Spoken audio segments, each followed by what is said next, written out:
नमस्कार, प्रणाम। एक बार फिर से स्वागत करता हूँ स्पीकर देवता महोदय में। और कल के पेपर के बारे में हम लोग बात करने जा रहे हैं। लखनऊ विश्वविद्यालय LLB 3 ईयर्स कोर्स में त्रिवर्षीय पाठ्यक्रम में जो कल का आपका पेपर है, भारत की संवैधानिक विधि का जो दूसरा पोर्सन है, जो द्वितीय भाग है, कॉन्स्टिट्यूशनल लॉ ऑफ इंडिया का जो सेकंड पोर्सन है, उसकी बात हम करने वाले हैं आज के अपने इस वीडियो में। और सबसे पहले हम सिलेबस की बात कर लें। आपके जो सिलेबस 3 ईयर्स सेकंड सेमेस्टर का सिलेबस है उसकी बात कर लें।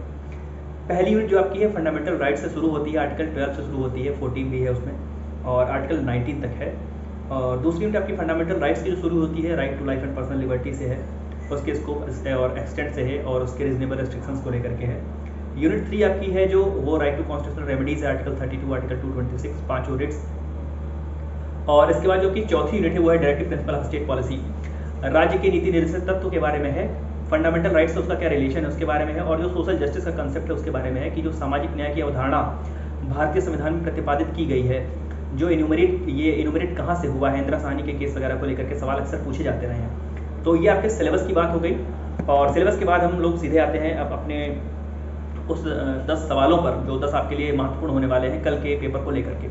तो जो सबसे पहला सवाल आपका है वो आर्टिकल 12 के जो स्टेट वाली जो बात है वहाँ से निकल के आता है कि meaning of word state, state का मतलब क्या है, स्टेट शब्द राज्य शब्द का तात्पर्य क्या है, उसका अर्थ क्या होता है, और जो इसके चेंजिंग डायमेंशंस हैं। चेंजिंग डायमेंशंस का मतलब ये होता है कि जो चूंकि स्टेट की जो डेफिनेशन आप पढ़ते हैं तो उसमें आप पढ़ते हैं parliament means union government, state legislatures हैं, जितने लोकल सेल्फ गवर्नमेंट हैं, लोकल अथॉरिटीज़ हैं, और जो अदर अथॉरिटीज़ हैं। तो ये जो अदर अथॉरिटीज़ पे जो डायमेंशंस के बदल रहे हैं, कौन कौन से नई चीज़ें इसमें शामिल हो रही हैं और किस वजह से शामिल हो रही है, कौन सा ऐसा टेस्ट है कि जिसके आधार पर हम तय करेंगे कि कोई संस्था, कोई इंस्टीट्यूशन है, कोई ऐसी व्यवस्था, कोई आर्टिकल, कोई एसोसिएशन है, तो वो जो एसोसिएशन है, वो जो संस्था है, जो समिति है, वो किस स्थिति में किस टेस्ट को पास करने के बाद स्टेट मानी जाएगी। कई बार सवाल आता है कि क्या दिल्ली विश्वविद्यालय स्टेट है, और फिर उसके आगे स्टेट जोड़ देते हैं, या लखनऊ विश्वविद्यालय क्या लखनऊ विश्वविद्यालय स्टेट है, और फिर लखनऊ विश्वविद्यालय को लेकर के सवाल आपसे पूछे जाते हैं। तो स्टेट का जो आर्टिकल 12 वाली बात है उसके सारे पॉइंट्स को कायदे से पढ़ करके जाइएगा। और लीडिंग केस लॉज, और मैं कहूँगा कि आपके लिए जो मैं 10 सवाल बताऊंगा इस सब में जहां भी आप अपनी बात को, जहां भी अपने फैक्ट को आप लीडिंग केस लॉ से सपोर्ट कर सकिएगा, लीडिंग केस लॉ लिखना मत भूलिएगा। लीडिंग केस लॉ लिखना बहुत ही जरूरी है। तो पहला सवाल आपका आर्टिकल 12 से। दूसरा सवाल आपका आर्टिकल 12 है, आर्टिकल 14 है, राइट टू इक्वलिटी, समानता का अधिकार।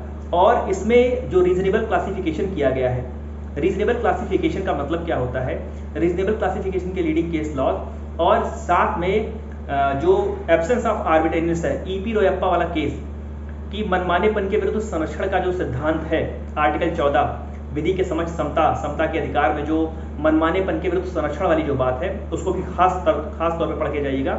ईपी रोयप्पा वाले केस को थोड़ा सा पढ़ने का प्रयास कीजिए। तीसरा जो आपका सवाल है आर्टिकल 19 से है कि freedom of speech and expression है, वाक अभिव्यक्ति की जो स्वतंत्रता है, उसका जो आपका अधिकार है, उस पे वो अधिकार कहाँ तक है, क्या आप बोल सकते हैं, और कब उस पर रीजनेबल रेस्ट्रिक्शन लगेगा, कब उस पर युक्तियुक्त निर्बंधन लगेगा, किस स्थिति में अपवाद वहां पर आकर के हावी हो जाएंगे, लागू हो जाएंगे। और साथ में इसका स्कोप और एक्सटेंट, इसका प्रवर्तन और इसका विस्तार, आर्टिकल 19 का, ये पढ़ करके आपको जाना है। साइकिल पेपर्स का केस पूछा जाता है कई बार सीधे आपको कोई केस लॉ का जो जजमेंट रहता है, उस जजमेंट में कोई बहुत मूलभूत बात, कोई बहुत मजबूत बात लिख करके, और फिर उसके बाद आपसे नीचे उसी चीज पर बेस्ड, आर्टिकल पर बेस्ड सवाल आपसे पूछा जाता है।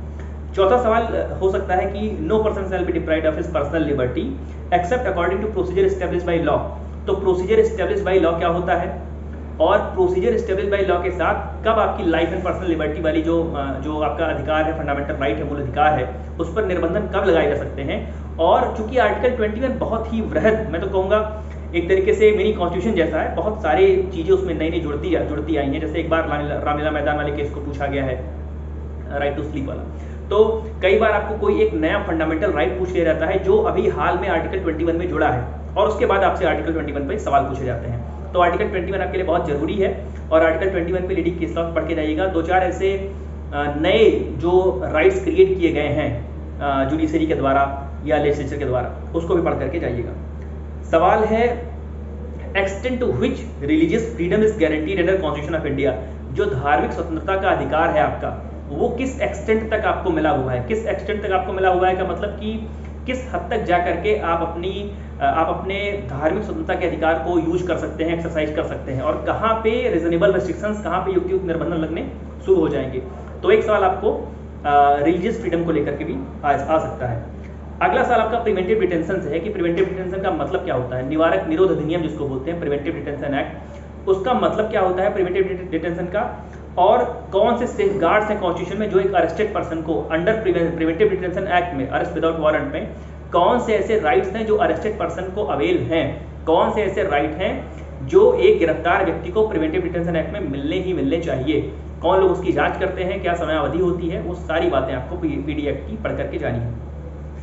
आर्टिकल 32 की बात करें तो आर्टिकल 32 के सवाल पूछने का जो तरीका रहा है, आर्टिकल 32 पे सीधे सवाल आए हैं कि कॉन्स्टिट्यूशनल रेमेडी का राइट क्या होता है, बी.आर. अम्बेडकर ने किसको सोल ऑफ कॉन्स्टिट्यूशन कहा, उसके बाद आर्टिकल 32 की बात, या सीधे आर्टिकल 32 क्लॉज 2 में क्या किया जा सकता है, सुप्रीम कोर्ट के पास क्या राइट है आर्टिकल 32 क्लॉज 2 में।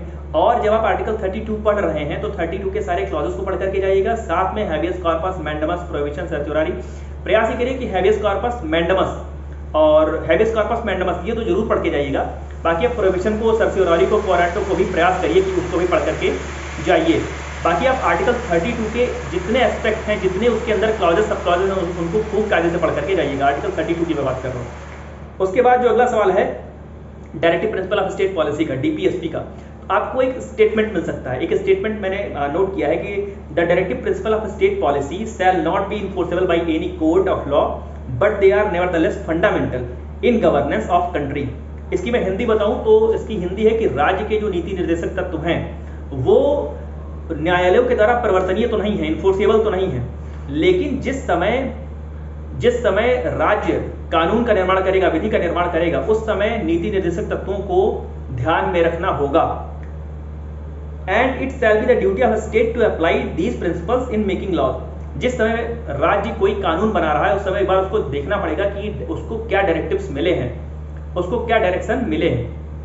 एक तो फंडामेंटल ड्यूटी इंसान की है, एक तो फंडामेंटल ड्यूटी हमारे कॉन्स्टिट्यूशन में नागरिकों की है, और क्या ड्यूटीज स्टेट की हैं। Directive principle of state policy में कि जो हमारे कॉन्स्टिट्यूशन फ्रेमर्स ने, जो हमारे कॉन्स्टिट्यूशन मेकर्स ने हमारे आज के लॉ मेकर्स के ऊपर कौन सी ड्यूटी इंपोज की है, कौन से ऐसे डायरेक्टिव्स हैं और क्या आवश्यकता है उन डायरेक्टिव्स पर ध्यान देने की।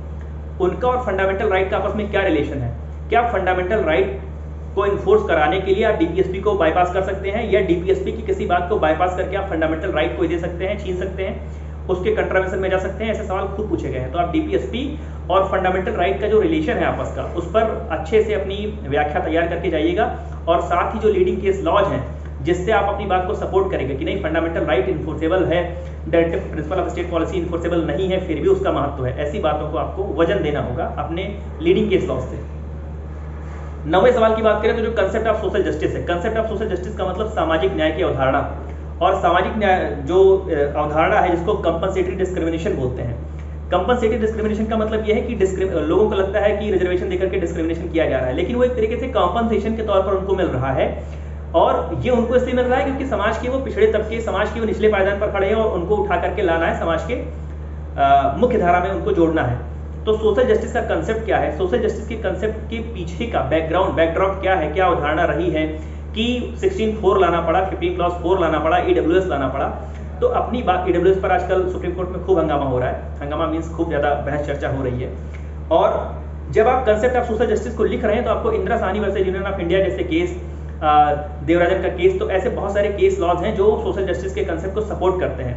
मैं कहूँगा चंपाकम दोराई राजन से लेकर के और आप Indira Sahni versus union of India तक प्रयास करिए कि चेन सी बना करके आइए। अगर आपसे सवाल आए आपको खूब अच्छे अंक मिलेंगे। तो सोशल जस्टिस वाला सवाल आपके लिए बहुत ही बेहतर होने वाला है। सामाजिक न्याय वाला प्रश्न जरूर करिएगा अगर आ रहा है तो। और जो अंतिम सवाल है, law relating to pre constitutional इनेक्टमेंट्स।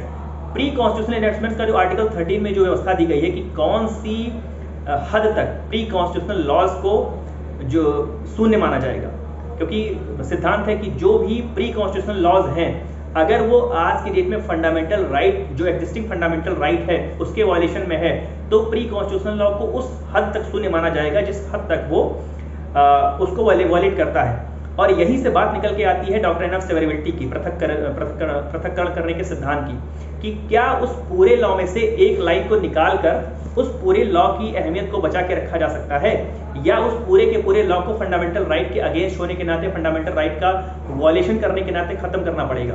तो जितने भी डॉक्ट्राइंस हैं, डॉक्ट्राइन ऑफ सेवरेबिलिटी है, डॉक्ट्राइन ऑफ कल्पेबल लेजिस्लेशन है, doctrine of fit and substance है, मुझे लगता है सारे डॉक्ट्राइन आप पिछले सेमेस्टर में पढ़ चुके हैं, लेकिन एक बार यहाँ पर भी वो कहीं ना कहीं किसी न किसी माध्यम में आपके लिए काम आने वाले हैं। डॉक्ट्राइन ऑफ लेजिटिमेट एक्सपेक्टेशन है, तो ये सारे डॉक्ट्राइन्स आपके लिए बहुत महत्वपूर्ण होने वाले हैं। तो प्रयास करिए कि article 12 state, article 14 right to equality, article 19, article 21, article 28, 9, article 32 और 32 जब आप पढ़ रहे हैं तो मुझे लगता है 226 भी आपको जानकारी हो ही जाती है। और 226 को लेकर के आपके सिलेबस में ना तो इतनी जगह है और ना तो इतने सवाल आपको पुराने पेपर में पूछे गए हैं जिसका आकलन करके मैं आपको बता सकूं। लेकिन आर्टिकल 32 पर, आर्टिकल 32 क्लॉज 2 पर खूब सवाल पूछे गए हैं और साथ ही शॉर्ट नोट, मतलब आपको ऐसे भी आप सवाल आ सकता है ए बी करके कि आर्टिकल 32 क्लॉज 2 में क्या हो सकता है, आर्टिकल 32 में पावर क्या है, और बी में पूछ लिया गया आपसे कि नोट लिखिए हैबियस कॉर्पस या मैंडेमस पर। तो पांचों रिटों को तैयार करके जाइए, देखिए कि कौन से रिट से किसी बड़े काम को होने से रोका जा सकता है, प्रोविजन का मतलब क्या होता है, हैबियस कॉर्पस का मतलब क्या होता है, और हैबियस कॉर्पस किस मसले में लाया जा सकता है, क्या habeas corpus res judicata apply होता है कि नहीं होता है। तो ये सारे प्रश्न हैं और प्रयास करिए कि जितनी भी तथ्य लिख रहे हैं, जितनी भी बातें लिख रहे हैं, उसको किसी न किसी लीडिंग केस लॉ से सपोर्ट करिए। जैसे सोशल जस्टिस वाला सवाल है वो टोटली आपका केस लॉ बेस्ड है। आर्टिकल 21 के एक्सपेंशन का सवाल है तो उसमें मनिका गांधी, केशवानंद भारती, ए के गोपालन, ऐसे बहुत सारे, ये तो बहुत मतलब टिप्स पे होते हैं, बहुत चर्चित केस लॉज हैं। बाकी कुछ प्रयास करिए, कुछ नए केस लॉज भी लिखिए जो लीडिंग माने जाते हैं। किसी हाई कोर्ट से बेहतर है कि सुप्रीम कोर्ट के जो जजमेंट हैं उनको लिखिए। तो ढेर सारी शुभकामनाएं आपको कल के आपके कॉन्स्टिट्यूशनल लॉ के पेपर के लिए। मुझे लगता है कल आपका आखिरी पेपर है, तो आप सभी प्रथम वर्ष के द्वितीय सेमेस्टर के छात्रों को, छोटे भाइयों को, बहनों को, आप सभी को ढेर सारी शुभकामनाएं, आपको जो भविष्य की कामना है। और द्वितीय वर्ष में जल्दी मिलेंगे, आपका जब तीसरा सेमेस्टर रहेगा तब जल्दी मिलेंगे और प्रयास करेंगे कि इस बार से एक दिन पहले ये 10 सवाल बताने से बेहतर है कि थोड़े थोड़े इन्हीं सवालों को टॉपिक वाइज बताऊं, क्योंकि मुझे बहुत सारे लोगों ने सुझाव दिया कि ऐसे सवाल अचानक से बताने से बेहतर है कि इन सवाल पर, एक एक सवालों पर छोटा छोटा वीडियो बना करके लाया जाए। तो यदि आपका प्रेम, आपका आशीर्वाद, आपका स्नेह मिलता रहा, सानिध्य मिलता रहा, तो मैं प्रयास करूंगा कि ये काम भी कर सकूं। और ढेर सारी शुभकामनाएं आप सभी को। आपका कल प्रथम वर्ष खत्म हो रहा है, खूब खुश रहिए आप सभी लोग। ढेर सारी शुभकामनाएं, सादर प्रणाम।